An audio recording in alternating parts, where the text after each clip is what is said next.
Welcome to Succession Stories. I'm Laurie Barkman. As an exit value planning and M&A advisor, I call myself the Business Transition Sherpa. This podcast guides entrepreneurs from transition to transaction, from building value in your business to letting go. What do I do when I'm not hosting a podcast? I work with owners to maximize business value with my firm, Small.Big. And as a certified mergers and acquisitions advisor with Stony Hill, I guide you through the complex process of selling your company. Tune into Succession Stories for weekly insights to reward your hard work and avoid succession regrets. Hit subscribe wherever you listen to podcasts and sign up for our newsletter at successionstories.com. Here's to your success. Is this the year to sell your company? Don't leave your exit to chance. Stony Hill Advisors works with entrepreneurs like you to get ready for what may be the biggest transaction of your life. Learn what your business is worth by visiting stonyhilladvisors.com/podcast. Jennifer Ake Marriott is the second generation president of Ake Environmental, a company founded by her father. She's also the CEO of Redmond Waltz, serving as the first non-family leader of the privately held company. Jenn joined me to talk about an important topic: how to handle the unexpected tragedy when an owner passes away. Jennifer shares her experience with two companies that went through unexpected succession, her insights as to what helped the companies move forward, and what derailed progress. We also discussed what you can do today to mitigate risks, like documenting key processes and strategic planning. Nobody's expecting a tragedy to happen or for succession to happen as a result of a death. Perhaps this episode will help you think about business continuity and how to mitigate risks of an unexpected transition. Enjoy my conversation about the succession of culture after tragedy strikes with Jennifer Ake Marriott. Jennifer Ake Marriott, thank you so much for joining me on Succession Stories. People often ask me how I meet my guests, so I thought I'd start with that little story of how you and I met recently in Cleveland, Ohio. I was a guest speaker in your Vistage group hosted by Christy Liris, and we had a great workshop. I think, at the end of it, you said, I would love to tell the story about the companies I work with. So I'll just tee it up briefly as a way to introduce you and as a way to introduce this topic. So you are the CEO of a company and a president of another company. And these two, as I mentioned in the introduction of the show, these two businesses had a tragedy. You've been involved to support both businesses after the tragedy, before and after in one of them. And we're going to talk about that. We're going to talk about the tragedy, but I'm going to tee up the concept of why you and I got connected for today and why we think this is an important topic for the audience. And that is because sometimes in businesses, things happen that we don't control. In this particular story, it's about a death. It's about unexpected death, and it's sad, but as a business, we need to move forward. And so in the perspective of business transition, contingency planning, and thinking about future exit, it really ties in well with the show. I'm so excited you're here, and thank you in advance for sharing your story. Oh, well, I'm really pleased to be here, and I so appreciate being asked. I'm very excited to talk about this. So let's start with the companies. Share a little bit about the first company, which is a family business, Ake Environmental. Tell us a little bit about the company and how you came into it, and then we'll get into the tragedy that you faced. So Ake Environmental was started by my dad, Sam Ake, in 1970, and he was predating the EPA, but he saw this need that it was local health departments needed people that were going to do analysis of drinking water and wastewater. So he started this business to do that. His father was an engineer that worked in that area, was a public engineer. And so he had a sort of working knowledge of that sort of industry. So he started the company, then the EPA is formed, and suddenly now there is a legal need for these services of people to operate drinking water facilities and wastewater facilities and do the analysis. So that's the beginning of the business. Eventually, it grew to include a lot of other services that are sort of related, that were very heavy equipment oriented, that had to do, with construction and tank trucking, all kinds of stuff. that was the sort of genesis of the business. And my dad's business partner was his little sister. And I began working for the company in a formal way. I mean, the reality is in a family business, you always work there. You're just there. But in a formal way, about 2000, 2001, I came in to do marketing. The company had been really successful, almost in spite of itself, because it was this built-in, you had to have it. This is a legal requirement. And it's such a niche service that there's just not a lot of people that do it. So my dad never really advertised. They never really did anything like that. And he decided that, this website thing is new. Maybe we should have a website. Maybe we should have marketing. Maybe our sales process should be something other than just answering the phone. So I came in and I was doing that stuff on the side as a part-time job. And I sort of was parked in the office next to my aunt. My dad was the sales guy. He was the brand ambassador, the client person. He's an entrepreneur, sees opportunity everywhere, a total optimist. My aunt, she was the administrative side. She was everything else. And to a large degree, she was kind of the ballast in the company that sort of kept things grounded. So if my dad was the fuel, she was the motor. And that's kind of how they worked. So I worked next to her, got to know generally what she was doing. I knew what she was responsible for sure. And so then, we had this event in 2002, and I just happened to be there. My aunt left work on a Friday and died Saturday morning at age 50. She had had heart problems her whole life. The family chose not to do an autopsy to find out what really happened. That's assumed that what happened to her. But certainly she didn't leave Friday thinking that she wasn't going to be back. So if you can imagine your desk on a Friday afternoon, what it looks like, that's what her desk looked like. So that's kind of the role that I ended up stepping into because there was just nobody else. Wow. Let me just pause there and just say, I'm so sorry to hear about that tragedy. I know it was some time ago and your family has had time to heal. Yeah. How old were you roughly? Okay. 2002, I was 31. You were in your 30s. Your dad was older than his sister, right? Yeah. Yeah. Like 50, like 7 years older. Yeah. So he was in his mid 50s and what a shock. How many employees were in the company at the time? Around 25, a classic small business size, I guess. Yeah, there were about 25 employees and we had a lot of different service lines. And so there were some people that were highly specific and then other people that could kind of cross over into a lot of different things. So she goes home on a Friday. Everybody's thinking that, okay, see you Monday, right? We all say that, see you Monday. And she never returned. Right. Obviously, there's shock and grief and mourning that happens in any business, not just a family business, but this was your family. Did the company shut down? What happened in the weeks following? We did shut down on the day of her funeral, but the reality is because the services that we provide, some of the services, our core service line is providing EPA required inspections. That's a legal requirement. And there are legal time constraints of when that can be done. And it has to be 9 consecutive days when it's done and for a certain amount of time. So the EPA doesn't care if you're sick or if something happens. It just has to be done. So, we figured it out somehow. I don't really remember how, but, we took a pause out of respect for my aunt. But there was also just sort of a chaotic busyness that went on of like, oh my God, we got to figure this out. And it was a payroll week and she did payroll. So, it was like, you had to figure that out too. Yeah, absolutely.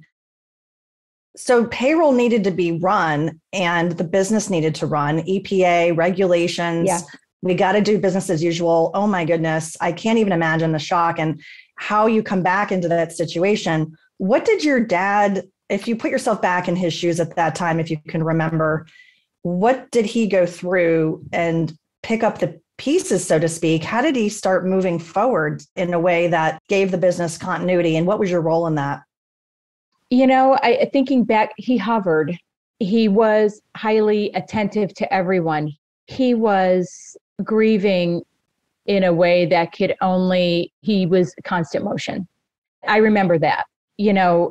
I think that there was just a lot of fear of what am I going to do? I don't know what she did. She just handled things.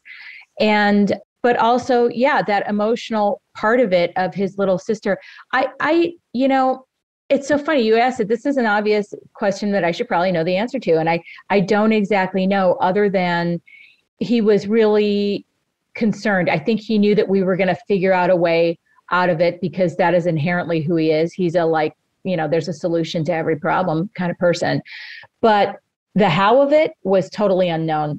And the grief almost got put to the side, I think, in a large degree, because there were clearly people in the company are wondering, and this is not a bad thing, but what's going to happen to me? What's going to happen to my job?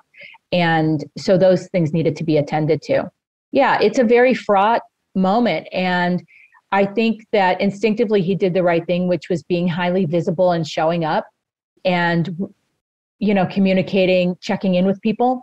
It's a small business. We had long-time employees, so everybody was grieving. It wasn't easy. It was hard. I can't even imagine. And here you are, you're 30, you've come into this marketing role. You know marketing because you were in the marketing role, right? That was what your dad, brought you in, and that's what you're doing. What did he ask you to do? How could you help him? How did you help him? He didn't even know what to ask me to do. The first problem was payroll. That was the immediate thing. We got to get checks out to people.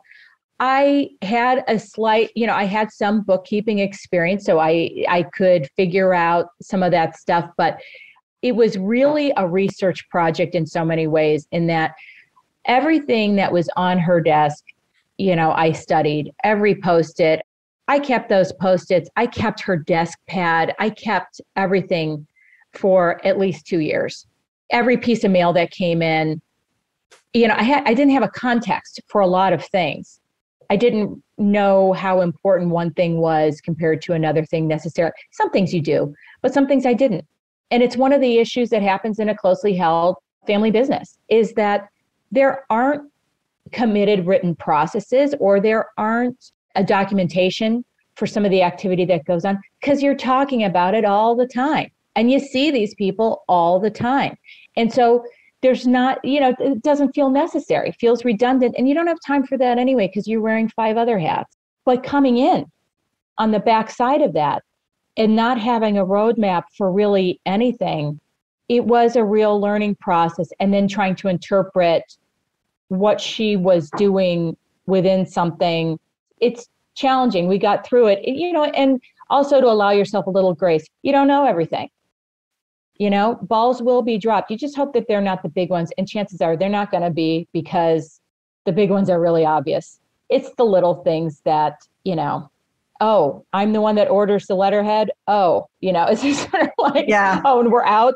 Uh-oh. Just kind of, it's a small business. So she was doing a lot of stuff. Yeah, you figure it out. You just figure it out. So there's the immediacy of it, of, right. Oh my gosh, we got to get payroll. And then there's this transitional period, and then there's the longer term. So if we flash forward to other people getting involved, did you hire someone to replace the roles? Like you said, she wore 5 hats. How did you end up doing it? Did you end up documenting the roles that she played? Did you end up splitting them into roles that other people would handle? Did you end up taking on some of those things, or outsourcing? How did you end up doing it? So some of those things did have to be split off. We have a lab, an in-house lab that runs analyses. Her background was in biology. She was in charge of the lab. She was filling in, doing analyses if lab techs were out. I don't have that background. I don't know any of that stuff. So there were some pretty immediate promotions that happened in the lab, but that was pretty much it. It was really up to me to kind of figure things out. And the thing that I learned that I didn't know is that, if my father was the fuel and my aunt was the engine, she was also acting as a considerable brake, in that she had constructed her role. It was wide in scope, but it was limited in time. She worked about 20 hours a week. And she volunteered a lot. She was active in her kids' school. She had built the life that she wanted for herself. And so she was a limiting factor on a lot of my dad's ideas and things that he wanted to do. But I'm my father's daughter. So I step into this role and I immediately see opportunity and like, oh my God, why are we not doing this? Why are we not doing that? We could do this. And I got very excited. And my dad got very excited because suddenly it's like, oh, things are possible. What I didn't realize then, and it is so important, I think, in succession, especially in small business, we tend to think of succession in terms of a job or a role. We really got to think about the succession of the culture. And what I didn't realize then is that the culture, the people within the business that were working there, they both are formed by and inform the culture that exists. And weirdly, no one was that hot for things to change, or to do more or to be bigger. My dad and I were, nobody else, not so much. Things were going well. What are we doing this for? And add on to that, I'm the daughter. I'm a kid. I'm whatever that is. I was put into this leadership position and it didn't matter. I segued into this leadership position. It didn't matter like how often I was right or that I was right at all. I had no credibility and people were not that into where I was leading them. And there was a lot of challenges along the way that I just didn't foresee at all. And I was too inexperienced to know that this is a really important component, that succession is not just about who's going to do that job.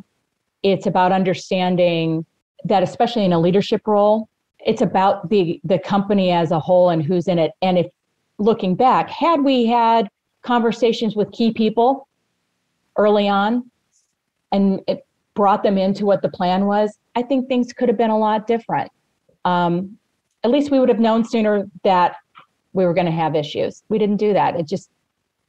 We didn't know. It didn't occur to us to do that. When you say it was more, was it more sudden? Was it within the first year, first 6 months, first 3 months? First couple of years, the first year to 2 years, I was still doing my marketing stuff and I was filling in the task responsibility gap that my aunt had left behind. About 2-3 years in, then my dad wanted to make my role official and permanent. And so I became vice president. That was probably, that was the first sort of inkling, I think, were probably some of the people, not all the people, and it's not everybody, but there were a few key people that were, they were my dad's people, that they were not ready to have anybody else be in charge other than my dad. And my dad started taking a step back so that I could take a step forward. And it was awful. It was really emotional. It was challenging. It just was really, really hard. We made a lot of mistakes in that way. And so it was a transition over years to the total leadership position, and to becoming president didn't happen until, I want to say 2007. But yeah, it sort of went in this incremental way that seemed very natural and slow, gentle. Yeah, it was over a period of years. It was over time. Yeah. And thank you for sharing this. It has come up on this show a couple of other times when I do ask people about how they came into the company and if they're a next gen like yourself, whether they're second or third, et cetera. And everybody's story is a little bit different. And yeah. I can appreciate when things go well. That's awesome. And I can appreciate when things don't go well. We learn so much when things don't necessarily go the way we would have liked. Who is your most important customer? The person who buys your business. Stony Hill Advisors works with owners to maximize the value when you're ready to sell. Get started today with a business valuation by visiting stonyhilladvisors.com/podcast. If you were going to put yourself back with your dad at that time, what do you think could have made a difference with I call his people? I'm trying to paraphrase what you said. They were long-term employees that maybe he had hired. Do you think there would have been anything that you guys could have done differently to help them? Or do you think that no matter what you would have done, they just saw things the way they saw things? I think looking back, had we brought some of those key people in, and I think that that's really important, recognize who are the people that are making your company go now, and just understand that if it's going to go after you're gone, you need them also. And if they are not part of getting there, you're not doing anybody any favors. And I think that had we early on brought in those key people and just had a meeting, even one meeting might have made a difference to just talk about, here's what's going on. Here's what we're going to do. Here's the plan. How does everybody feel? Because ultimately, their feelings, their perception of how things are going is incredibly important. I got sandbagged in so many different ways because people were resistant, that had I been able or had the opportunity to enroll them in a different idea, empower them in a different idea, who knows what would have been different? Eventually those people are not here anymore. You learn that lesson too, that it's just sort of like, well, there's a couple of ways I can fix this culture, but the culture needed to change. It was going to change. And there were some people that were resistant to change. And eventually, they were just gone. I don't know. I think that could have happened sooner, perhaps. An older version of me would have tried less, I think, for a shorter period of time. But I think definitely those initial conversations to get people in and just to give them a degree of awareness of what the plan is, where they figure into the plan and how you got there, giving them some context as to, I'm not there in a leadership role just because I'm his kid. Right. My credentials go a little deeper than that. And it's funny, years later, when I came to my next company, somebody said to me, you're the first non-family member to run this business. And I said, well, that's really interesting to me. Tell me why does that feel important to you? I said, because, I'm in a family business. And to me, I feel like, who knows more about the company? We talk about it at Christmas, at Thanksgiving. I've been in this my whole life, and he's like, well, and he didn't really have a great answer, but it made me realize, like, yeah, the thing that we think is family, people that are in family businesses, the outside world is not looking at you like that. They're looking at you, and you do have an advantage, but they're looking at you as having more advantage than maybe you do. Interesting. The way you phrased it too is, I think, insightful. Succession of the culture. Yeah. That has come up in conversation on this show a number of times, that it isn't necessarily about one person, but it's about the vision of the company and how you pull people forward. You obviously went through a lot of change with Ake Environmental. The company, yeah. You're still involved with it. You're still the president of it. Yeah. Yeah. And you're wearing two hats. You mentioned this other company. And of course, I mentioned it in your introduction. Let's switch gears and let's talk about Redmond Waltz. How did you come into Redmond Waltz? It comes back to Vistage, right? And your connection with Vistage. But let's share how you came into Redmond Waltz, why your learnings from your experience with Ake Environmental were related to that, and share a little bit about the company, if you will.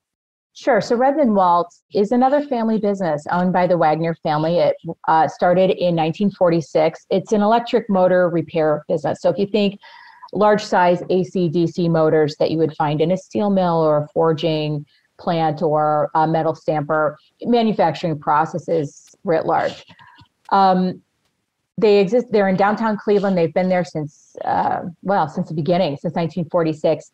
And their owner, Laurie Wagner, is somebody that I knew through Vistage. He was a friend in Vistage, although I knew him in his role as he was the president of another company called LeadCo. And LeadCo was this organization that was, they were creating this, I guess it was a pilot project, but it was for offshore wind in Lake Erie. And it was just a huge project. And he was leading that. Incredibly complicated, difficult work, really challenging. It was the kind of thing where it's like the deadline's Friday for this 500-page submittal to the Department of Energy for this, that, and the other. Designing a grid. It's just sort of like complicated. Complicated. Anyway, in the spring of 2013, his wife died very suddenly. And it was one of these terrible stories that we hear about where she had some symptoms of, I think, some back pain and sort of put it to the side, chalked it up to any number of things. And finally, it got persistent enough that she went to get it checked out, and it turned out that she had cancer. And within like 6 weeks, she had died. So it was very sudden. In fact, so sudden that the employees, when I spoke to them later, many of them only found out that she had cancer like the week before she died. So when she died, it was really, really shocking. So Laurie, my friend, his wife dies, and I did what you do with your business friends, your business colleagues, and I sent a note that said, let me know if there's anything I can do. And I don't know what exactly I was offering to do. I don't know, in my mind, is it like a phone call? What am I making copies? Like, I don't know what I thought that was going to look like. But anyway, and he got back to me at some point. I don't know if it was immediately. I sort of fuzzy on the timeline of things, but he got back to me and he said that he needed somebody to run his family's business. And, I didn't really know much about it. And so we got together and we talked about it. And here was this company that did industrial services, where the owner dies, and they had gone through financial difficulty. My own family business, 2008 to 2010 were really rough years for our company. So I'd been there, had gone through a lot of financial difficulties. Owner dies, it like everything sort of lined up. Like all the experiences were like, oh yeah, I already did that. I know how to do this. And so we had some more discussions about it. And, and through those discussions, I sort of decided like, well, let me take a look. Nobody was running. And this was the thing that was just so, I don't charmed, seems like too small of a word for this, but I was just enchanted by that the owner, the boss dies, and people just kept coming to work. I found this to be incredible. If there was ever a time to jump ship of your financially struggling company that you work for, and everybody knew the financial struggles, that seems like, nobody would fault you for walking out the door, but nobody did. They were still there. They were still working it. And Laurie was doing his best to kind of manage this from afar and stop in, but he had this totally consuming other thing. Besides the fact of grieving and all of that stuff, high school age children, it was really, awful. And so somebody really needed to be in charge, and he knew that it was struggling. He didn't know to the degree that it was struggling. And at the time in the beginning, he sort of thought like, I need somebody to, I don't know, close it up, fix it up. I don't really know. I don't know what's there. It's too emotional and I don't want to look at it really. So I said, okay, well, let me take a look. And I stepped in, and I just went there like a couple times a week for like a month and dug around and, talked to people and saw that it was struggling. It was a lot worse than he thought it was. But it was savable. The math worked. There wasn't a reason why this couldn't go.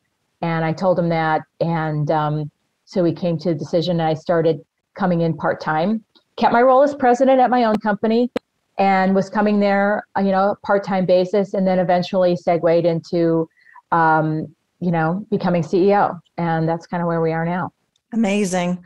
If we pull on the thread of succession of culture, learning what you learned from your family business, now you're stepping into this other company that had a crisis. Right.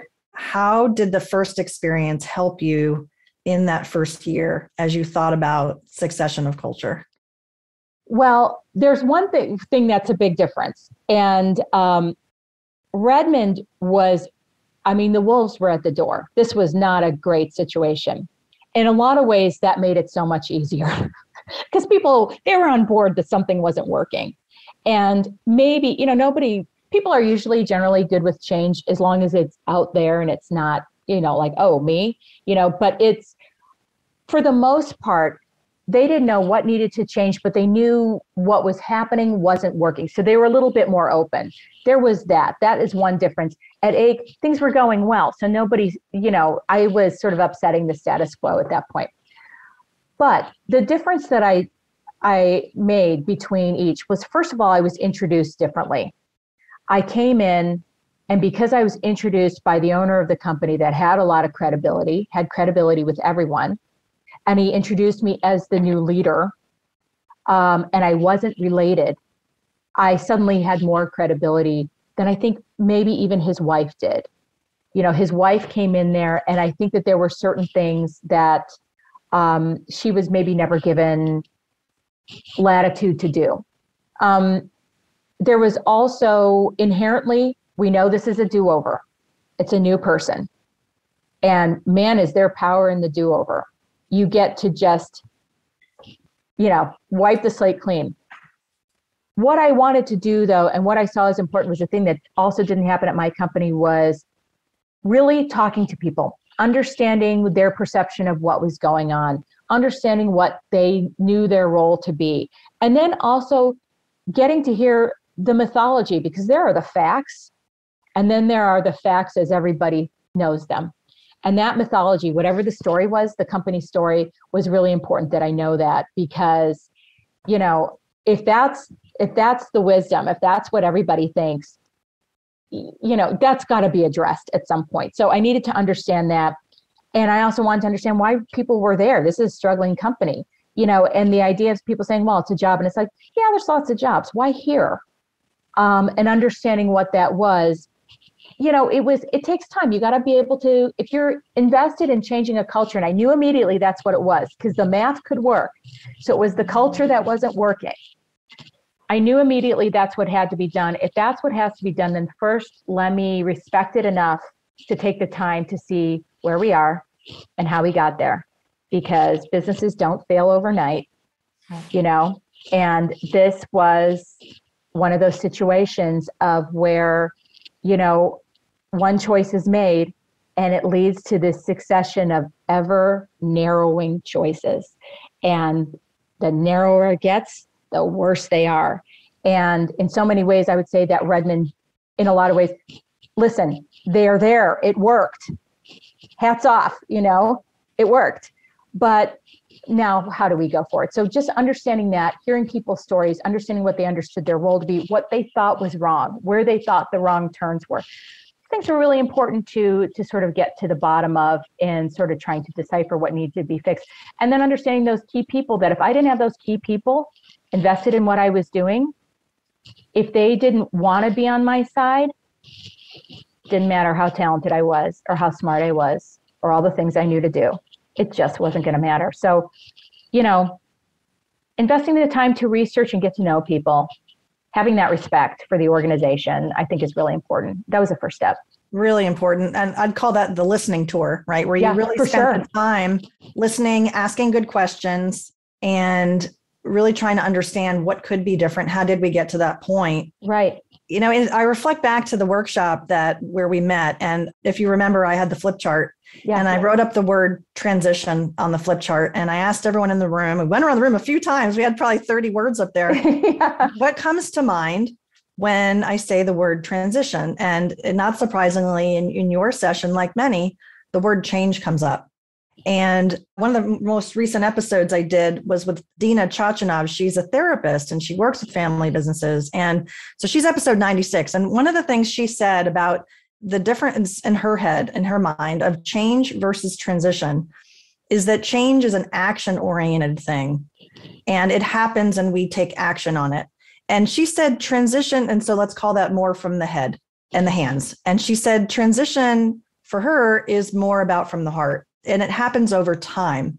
And so here we have two situations where there was change. There was a death, right? There was an immediate change in action. And the first example of your case study that you shared here with Ake Environmental, the transition did happen over time, with you rising into your role first as vice president, then as president over time, right? In this situation, the business transition in and of itself with Redmond Waltz and its decline, it wasn't a thriving business. And then plus they had this, dramatic change in leadership. So in both cases though, right, there was a change and then there was a transition. And it seems to me that because of your experience with the one, you were really helpful in the other. And it didn't matter if you were a family business member or not, you were the leader that they needed at that time. Right place, right time to help them get through and on the path to a successful, sustainable transition, it was a turnaround, right? This was like they had a lot of debt. Yep. The creditors, when you said the wolves were knocking, you're talking about the creditors, right? Oh, yeah. I mean, in a literal sense, there were almost no vendor relationships. We were cash on delivery for everything, which, yeah, that's a rough spot. That's a rough spot. Yeah. So it was tough. It was very tough. Amazing. And so how many years now has it been since you joined Redmond Waltz? It'll be 9 years this year. Officially, I think it's like when I actually signed a contract was in 2014, but I first went there in September of 2013. Amazing. And we can presume that business has been turned around. It's a healthy business and you've helped it grow, I'm sure. Yeah. Yes. Yeah. We've grown. We've almost tripled. We actually have fewer employees, but revenue is tripled. We're profitable. All that debt, is especially the scariest ones from, if you think of agencies that would have personal leverage over you, those are out of the picture, so no, it went from being a really sad place to a very happy place. A thriving place. And a credit to you and your leadership team. I know that's not an easy thing. Hindsight is 2020. And I think you have so many lessons learned here to share for the audience. If we were going to summarize and say to the audience, hey, if this episode in just high level, what is it about? It's about de-risking the business, right? If we want to kind of summarize it that way. And the risks that you've identified with contingency planning, with documenting, there's so many things I'm sure you could say as recommendations, but what would be some of the top things you would recommend a business owner should do immediately? In the next 30 days, 90 days, what should they do to de-risk the business given your experience? So I think that, and especially for small businesses, because in small businesses, there are not a lot of layers, or there's no layers, there's like 2 layers. They don't have, like a larger business. When they start thinking of succession, they can think of, that they're going to pull, Jenkins from, Indianapolis is going to come down to HQ or whatever it is. Just making that part up. But for a small business, thinking in those terms, there's a bunch of things that would have helped. One would be even having like a 1-page strategic plan, something like that would have been incredibly helpful for me. I think at both companies, it would have been helpful. It would have helped to inform. It would have helped me to understand what I was stepping into. In a small business, especially if it's a family business or a closely held business, like I said, these kinds of like a strategic plan, you're talking all the time, or who are you having that plan with? Yourself? It seems sort of like this redundant task. But even if it doesn't totally get followed, it at least gives someone the idea of here's what I'm thinking about. Here's what I'm striving for. The SWOT analysis. Oh man, if I could have understood the weaknesses or the threats that my aunt, 20 years in the business, perceived, it would have saved me a ton of time. It would have saved me a ton of time to not have to discover that on my own. I'd say the second thing is just start having that conversation. If something were to happen to you, something sudden, who's the owner? That should obviously already be spelled out somewhere in your corporate documents. But if that person is not already inside the business, even if they are inside the business, who are the key people in your company that you need right now and you're going to need on the backside? I think bringing those people in, having those conversations, once a year even, to just say, by the way, if something were to happen to me, this is what's going to happen. And so something happening to me might not be that you die. Could be just incapacitated. So, that kind of thing is really important. I think that having that plan to just sort of lay it out for people. And then the last thing I would say would be, a lot of small businesses have what I used to refer to as the oral tradition, just everything is spoken, nothing is really documented. as much documentation as possible. Yes, the strategic plan, but also little things like, on your accounting, on your monthly close, are there notes? Maybe make notes for those big purchases or those things that are sort of out of the norm, or, just being a little bit more descriptive. Leave breadcrumbs, tell the story so that if somebody walking in, they know what was happening. Those things I think are really important in the face of disaster that you can do right now, right away. That's great insight. I really appreciate how you've shared your story. I know it's probably hard for people to think about. We do say that every one of us is going to leave our business one day. And right. So many of us are thinking, oh yeah, it's down the road, but we don't control everything. And the 5 Ds of what businesses can face in terms of business transition, these are derailers, the 5 right. Ds, death being one of them. And so we've been able to focus on that today. And I really do appreciate you coming on and sharing your story, Jenn. As I ask all of my guests, if they have a favorite quote or anything that inspires them, what's something that you think about? I do have a favorite quote, which is the Winston Churchill quote of, when you're going through hell, keep going. That's a motivating thing for me, that I know that when things seem really bleak or when things have seemed really bleak, taking action, just not stopping, not allowing myself any kind of paralysis, that keeps the momentum going of solving a problem. But I will say that in both businesses, something that we say all the time, and it's a mantra. It's a really important to all of us here, and especially important to me. And that is that we are big on happiness. My happiness and your happiness. If you're not happy at this job, there's no way I'm going to be happy. We are dependent upon each other, but just to recognize a full-time job is 2,080 hours a year. It's a lot of time. And it's a lot of time to spend someplace that you don't love, or that is mediocre, or that is draining you psychically. And to recognize that if you're going to spend that much time somewhere, you better love it. You should minimally like it, but you should love it. Not necessarily love every task, but love the experience. And I think that keeping people aware of that's part of this. Yes, making money, but who wants to be miserable making money? I don't know. It's not worth it. It's not worth it. So those are the things that get said a lot at my company. And, the Winston Churchill, you can count on Churchill for a lot of different inspiring quotes for sure. Yeah, for sure. Jenn, if people want to get in touch with you, what's the best way to do that? Email is probably the best way. J Marriott, 2 R's, 2 T's, just like the hotel, at Redmond Waltz. That's or at Ake Lab, either one. I'm at both places.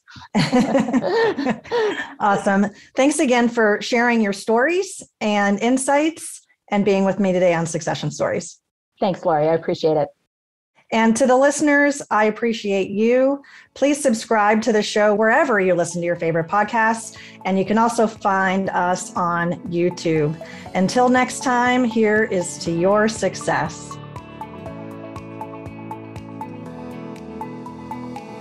My objective is for you to have a lucrative and successful succession. If you want to understand the value of your company today, that's a great place to start. The sooner you understand what creates value and what detracts from it, the more time you'll have to close the gap if there is one. Hundreds of business owners have taken my complimentary business assessment. As a first step, schedule a call with me by visiting meetlaurie.barkman.com. That's meetlaurie.barkman.com.